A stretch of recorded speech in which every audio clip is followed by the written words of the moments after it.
ಜಾಗ ವಿಷಯಕ್ಕೆ ಮತ್ತೆ ಕೈ ಹಾಕಿದೆವು. ಸುಮಾರು 10 ಎಕರೆ ಅಂದರೆ 65ರಿಂದ 70 ಕೋಟಿ ರೂಪಾಯಿ ಜಾಗ ಮರು ಸ್ವಾಧೀನ ಆಯಿತು.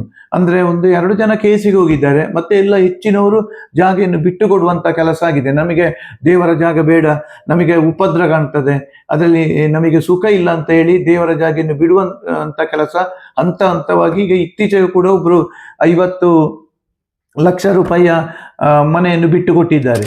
ಇತಿಹಾಸ ಪ್ರಸಿದ್ಧ ಮಹತೋಬಾರ ಮಹಾಲಿಂಗೇಶ್ವರ ದೇವಸ್ಥಾನ ಪುತ್ತೂರು. ಇದು ಇಲ್ಲಿ ಮಹಾಲಿಂಗೇಶ್ವರ ಅಂದರೆ ಪುತ್ತೂರು ಅಂದರೆ ಮಹಾಲಿಂಗೇಶ್ವರ. ಎಲ್ಲರ ಪುತ್ತೂರಿನ ಜನತೆಯ ಹೃದಯದಲ್ಲಿರುವ ದೇವರು ಅಂದರೆ ಮಹಾಲಿಂಗೇಶ್ವರ ದೇವರು. ಇವತ್ತು ಪುತ್ತೂರಿನ ಜನತೆಯು ಯಾರು ಎಲ್ಲಿ ಹೊರ ದೇಶಕ್ಕೆ, ಇನ್ನು ಹೊರ ರಾಜ್ಯಗಳಿಗೆ ಎಲ್ಲಿ ಕೆಲಸಕ್ಕೆ ಹೋದರೂ ಅವರ ಆಫೀಸಲ್ಲಿ ಆಗಲಿ ಮನೆಯಲ್ಲಿ ಮಹಾಲಿಂಗೇಶ್ವರ ದೇವರ ಭಾವಚಿತ್ರ ಇದ್ದೇ ಇದೆ. ಯಾಕಂತ ಹೇಳಿದರೆ ಮಹಾಲಿಂಗೇಶ್ವರ ದೇವರಂದರೆ ಅಷ್ಟು ಇತಿಹಾಸ ಉಂಟು. ಮಹತೋಬಾರ ಅಂದರೆ 3000 ಮುಡಿ ಅಕ್ಕಿ ಗೇಣಿಗೆ ಬರುತ್ತಿತ್ತಂತ ಈ ದೇವಸ್ಥಾನ. ಎಷ್ಟೋ ಎಕರೆ ಜಾಗ ಇವತ್ತು ಮಹತೋಬಾರ ಮಹಾಲಿಂಗೇಶ್ವರಿಗೆ ಇತ್ತು, ಅದೀಗ ಕಳೆದುಕೊಂಡಿದ್ದೇವೆ. ಇವತ್ತು ನಮ್ಮ ವ್ಯವಸ್ಥಾಪನಾ ಸಮಿತಿ ಅಸ್ತಿತ್ವಕ್ಕೆ ಬಂದು 1 ವರ್ಷ 8 ತಿಂಗಳಾಯಿತು. ಅಶೋಕ್ ಕುಮಾರ್ ಅವರು ಶಾಸಕರಾದ ನಂತರ ಇಲ್ಲಿನ ಈ ದೇವಸ್ಥಾನದ ಚಿತ್ರಣವನ್ನೇ ಬದಲಾಗಿದೆ. ಚಿತ್ರಣ ಬದಲಾದದಂತ ಹೇಳಿದರೆ ಈ ದೇವಸ್ಥಾನಕ್ಕೆ ಎಷ್ಟೋ ವರ್ಷದ ಇತಿಹಾಸ ಉಂಟು. ನಮ್ಮ ಸಮಿತಿ ಇವತ್ತು ಅಸ್ತಿತ್ವಕ್ಕೆ ಬಂದ ನಂತರ ಮೊದಲು ನಾವು ಅನ್ನ ಪ್ರಸಾದಕ್ಕೆ ಮಹತ್ವವನ್ನು ಕೊಟ್ಟೆವು. ಅನ್ನ ಪ್ರಸಾದಕ್ಕೆ ಮಹತ್ವ ಕೊಡುವುದಂದ್ರೆ ಏನು? ಮೊದಲು 200-300 ಮಂದಿಗೆ ಇಲ್ಲಿ ಅನ್ನ ಪ್ರಸಾದ ನೀಡ್ತಿದ್ರು. ನಿತ್ಯ ಪರಮನ್ನ ಸೇವೆ ಎಲ್ಲ ಪರಮನ್ನೆಲ್ಲ ಇರಲಿಲ್ಲ. ನಮ್ಮ ಸಮಿತಿಯು ಬಂದ ನಂತರ ಇಲ್ಲಿ ಈಗ 4ರಿಂದ 5 ಸಾವಿರ ಜನ, ದಿವಸಕ್ಕೆ 2,500 ಶಾಲೆ ಮಕ್ಕಳು ಡೈಲಿ ಇದ್ದಾರೆ.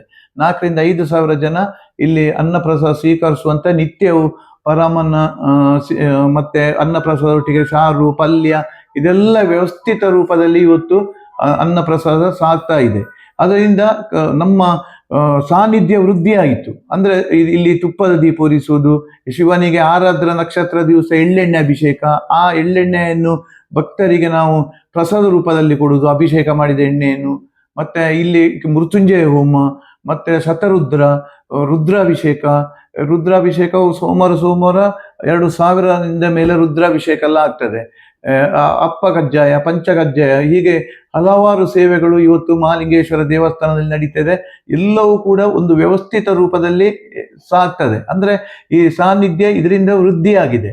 ನೋಡಿ, ಮೊದಲು ಇಲ್ಲಿ ಕೆಳಗಿನ ಸೈಡಿ ಅನ್ನದಾನ ಎಲ್ಲ ನಡೀತಿತ್ತು. ಈಗ ಅನ್ನದ ಅಗಳು ಮುತ್ತಾದ ಜಾಗ ಕೆರೆ ಹತ್ರ, ಅದಕ್ಕೊಂದು ಕತೆ ಉಂಟು. ಅದರ ಮತ್ತೆ ಅದೇ ಸ್ಥಳದಲ್ಲಿ ಅನ್ನ ಕೊಡುವಂತ ಅನ್ನ ಪ್ರಸಾದ ನೀಡುವಂತ ಕೆಲಸ ಆಗಿದೆ.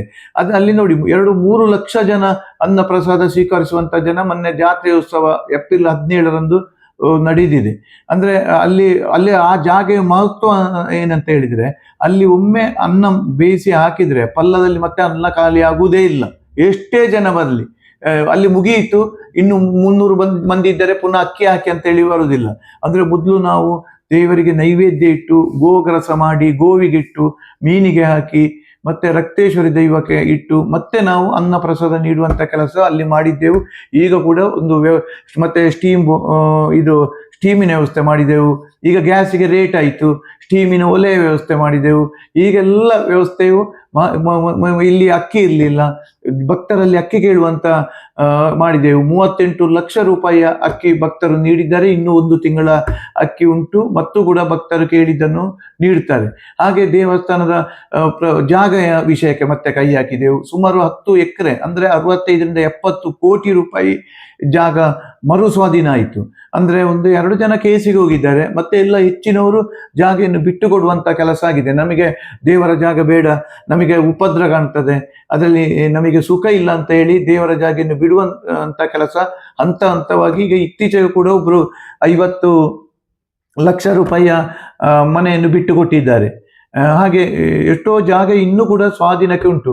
ಕೆಲವರು ನೊಂದವರಿಗೆ ಶಾಸಕರು ಭರವಸೆ ಕೊಟ್ಟಿದ್ದಾರೆ, 2.5-3 ಸೆಂಟ್ಸ್ ಜಾಗೆಯನ್ನು ಸರ್ಕಾರ ವತಿಯಿಂದ ನೀಡುವಂತ ಕೆಲಸ ಮಾಡ್ತೇವೆ ಅಂತೇಳಿ ಕೆಲವರಿಗೆ ಸ್ವಲ್ಪ ಹಣದ ವ್ಯವಸ್ಥೆಯನ್ನೆಲ್ಲ ಮಾಡಿ ಅವರ ಮನವೊಲಿಸಿ ಜಾಗೆ ಸ್ವಾಧೀನಪಡಿಸುವಂತ ವ್ಯವಸ್ಥೆಯನ್ನು ಮಾಡಿದೆವು.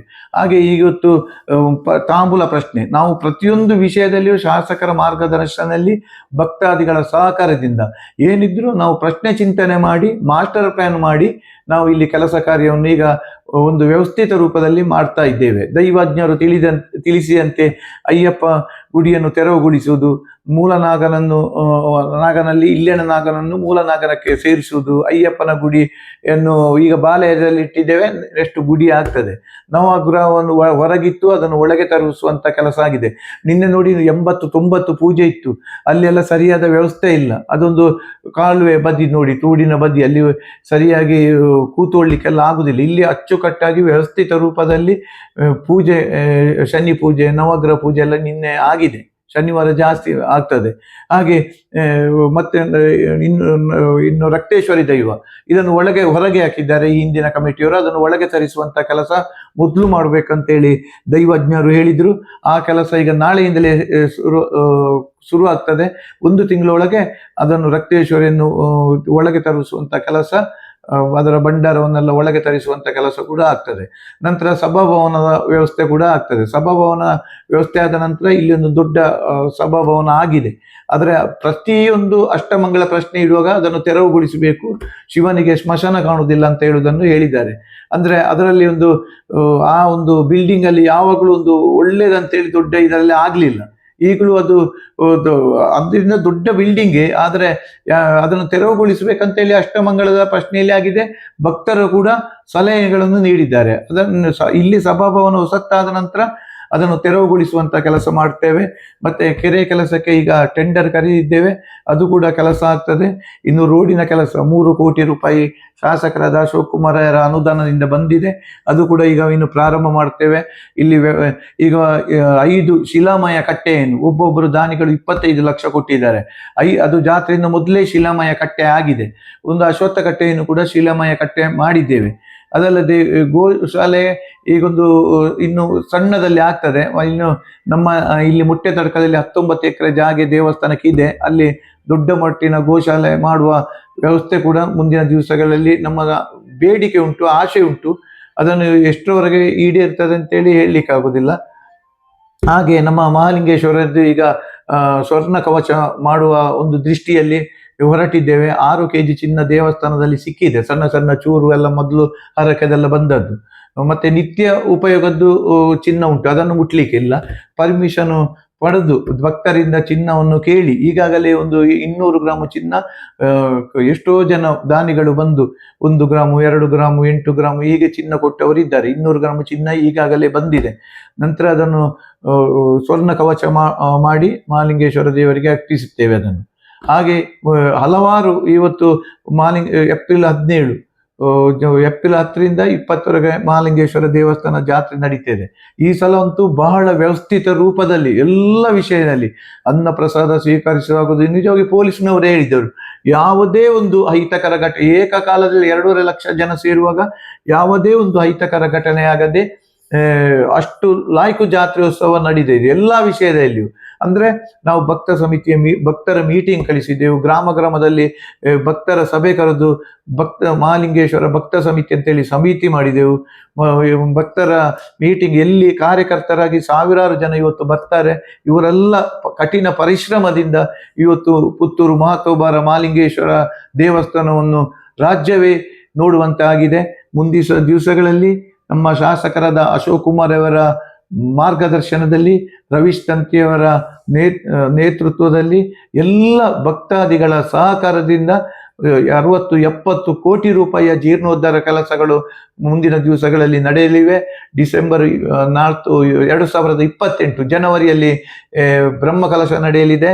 ಇದನ್ನು ಇಡೀ ದೇಶವೇ ಮೆಚ್ಚುವಂತ ಬ್ರಹ್ಮಕಲಶವನ್ನು ಮುಂದಿನ ದಿವಸದಲ್ಲಿ ನಾವು ಮಾಡಲಿದ್ದೇವೆ.